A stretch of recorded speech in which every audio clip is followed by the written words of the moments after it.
taking a look at Tyga, Combat Reconstructor, 2 cost, 6 morale, 1 purity, 3/3. If a character you control dies while Tyga is deployed, all other characters you control get +1/+1. Well, I think it's super strong. I mean, there's not much to it. You can compare it to the Zombie Lord that is also 2 mana, 2/2, which gives all of your undead +1/+1. I would say this is a strict upgrade to that. Yeah, it's got 1 more health and power. Especially and you only need 1 character to die. If you kill Tyga, the +1/+1 doesn't go away. Yeah, Tyga is not giving the effect. Tyga gave the effect, so you can get away. And I believe that Tyga might trigger the effect herself if she dies. It's not very clear. I wonder. It doesn't say if another character you control dies, but it so I might be reading too much into this, but it does say while Tyga is deployed. If she's dead, she might not count as deployed. That would be my guess, but so command zone card is definitely what comes to mind. It definitely seems. I think it seems like a card where it's a 3/3. It dies to a fireball or any other small removal. But I want to start the game with it. I think you want to have it in your hand and drop it when you have a lot of cards in the field. This is something which benefits tremendously from surprise. Because think if you have a lineup of just 6 cards in your defense zone, which are all going to die. The first one gives all the other 5 +1/+1. Yeah. The second one, bigger. I think it's a better card to be in your deck to be dropped as a surprise. Definitely. I mean, if it's in your deck, I think you'd run 3 of them in that case. Where absolutely. Where you're just because putting you could them drop out. 3 of them even.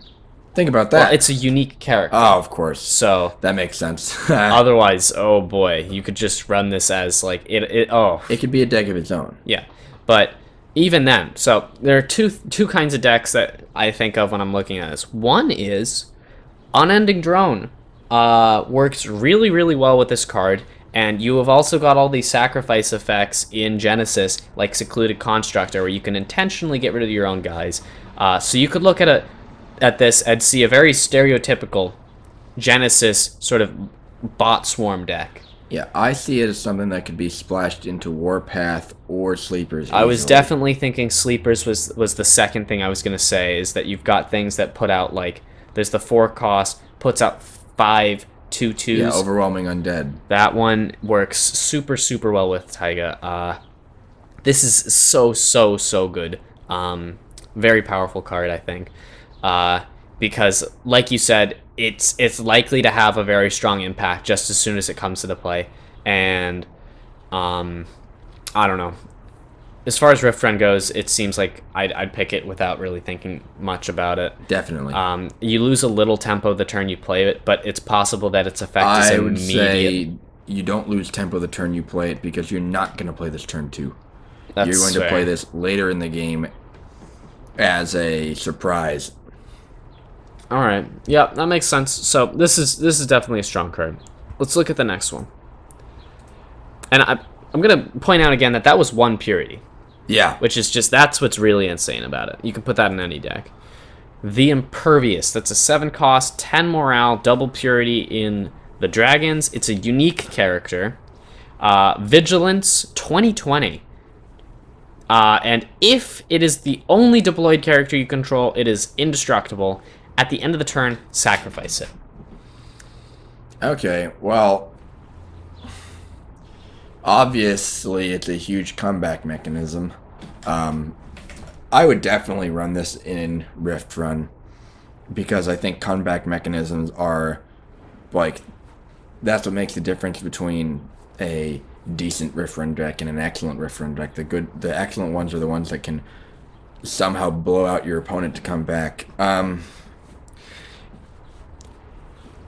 bare minimum, you can compare it to the 4 mana 4/4 Geist, the spirit that flying and death touch that kills something. This is most likely gonna kill more than just one thing. It doesn't have reach, though. It doesn't have reach, so flyers can still blow you up, and that is one of the weaknesses of DoD. And if you play it and they did not attack that turn for whatever reason, it's a blowout on your part. Yeah, it's if they do not attack with like their whole board, then you put 7 mana and it just goes straight into your graveyard. It is worth noting that the 10 morale does not get drained if it's sacrificed. So if you manage to get the indestructible effect, then you're not going to lose morale. How do you like his flavor text? What flavor text? It says no. No, I didn't see that. But yeah, he, as a 2020 with Vigilance, I honestly think he's very weak. I think he's better than you'd imagine. I don't think he's a top tier pick, but I think if you don't have any other game flipping mechanisms, you don't have the Calamity, you don't have... I would not run him in Constructed, though. I don't think I'd run him in Constructed. Oh, not Constructed. You can Lance a Jinhai him for the... Give him Reach, by the way. That's yeah. Also, might as well throw this out there. He is a terrible commander for 2 reasons. One is no surprise, but like you lose the surprise factor. Yeah. The second is I'm under the strong impression that at the end of turn, sacrifice the impervious effect will trigger turn 1. That would be hilarious. I'd like to see that. I don't know why you'd like to see that. I mean, like, what? So your opponent can just like wallow in their misery. I want to see. I want to be in a game, see the impervious in the command zone, and then just see it die turn 1. It's like unstable bomb bot or whatever it is. I've seen that in the command zone, and he'll just go off. So compared to the other cards we've looked at, I think this is very underwhelming. But I think it's cool and flavorful. It's not particularly bad. It's Rift Run. Rift Run, I would pick it over a number of things. It wouldn't be my top tier pick. But also I'd pick it just to try it out. Oh yeah, definitely. It's not bad enough where you would just completely dismiss it. But the problem is if you really want to do, like the Calamity is something where you can't miss the Calamity. Yeah. You can miss this guy altogether, and you're probably playing him from behind as the last resort. But at 7 mana, that's way earlier. And one more thing we could throw out is there is the card. I think it's Humble, which it's either Humble or lose all text. Yeah. So you're thinking play him, humble him, so that it's just a 20/20 in the defense zone. Yeah, but it's so weak if you do that because then it's that you've spent 9 mana and 2 cards for a 20/20 with Vigilance, which doesn't actually seem that unreasonable. I don't know. I think it's a weak combo, but it's worth pointing out. All right, I think we've got one more to look at. Last one, and this is for Flame Dawn Tulio, the Duelist. 4 cost, 5 morale, double purity, a unique character, 7/4. So that's super weak stats. But if he attacks alone, he will attack 3 times and take a maximum of 1 damage each time he attacks. So, at a bare minimum, he can really devastate the defense zone. Because he can get in those 3 attacks and he probably won't die. Yeah. Because he attacks, he can only really attack alone. I guess this is, there's Bromish's banner, and then there's oh yeah, it's not. Is it Bromix? Bromix banner is the one that gives 2 more attack to all of them. Yeah. I think there's one more. That's +5/+5 when a character attacks alone. I immediately think about that, but also I think that this is someone who you'd want to get into play with Herald of the Dawn or something else that'll give it charge, because it only has 4 toughness, which means that it's within easy clearing zone. All right, so what I'm looking at when I see this card is 2 purity. That gives me 1 more purity, and I would definitely want that 1 more purity to be in Genesis. And you can buff him. You can upgrade him. You can secluded constructor him. You can give him a jetpack. I could imagine having this guy in the command zone, and I don't think this is a top tier strategy, but this is, if I open this card, I will definitely try a Tulio Voltron deck where you just upgrade him 1,000,000 times, and then he's the lowest cost card that's gonna have 3 attacks, and when he's outside that 4 toughness range, the 4 health range, if he's got like 10 health, that makes him so hard to deal with. Yeah, with certain factions. I mean, yeah, he can just get death ray. I still think that he is a charge-in bomb. Uh-huh. If you want him to be, reliably good. I think he's definitely very interesting. And as far as Rift Run goes, I think he's okay. Yeah. I think he's more interesting and constructed because you can build a deck around him. But in Rift Run, he's not actually that bad because, first of all, he can attack as just a 7/4. Yeah, and he will not die the first time he attacks if your opponent does nothing, because he can only take one. Yeah. And he'll dish out 21 damage to defenders or their fortress. I think he's all right. Yeah.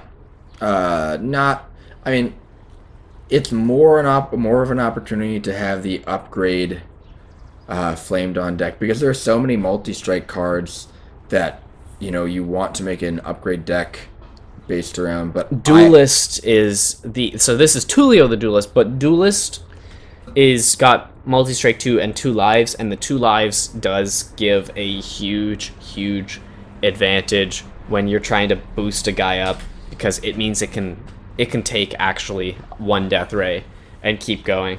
Yeah, but I've never seen a boost the Duelist deck. I have. You actually. have. I've seen a. Did it work though?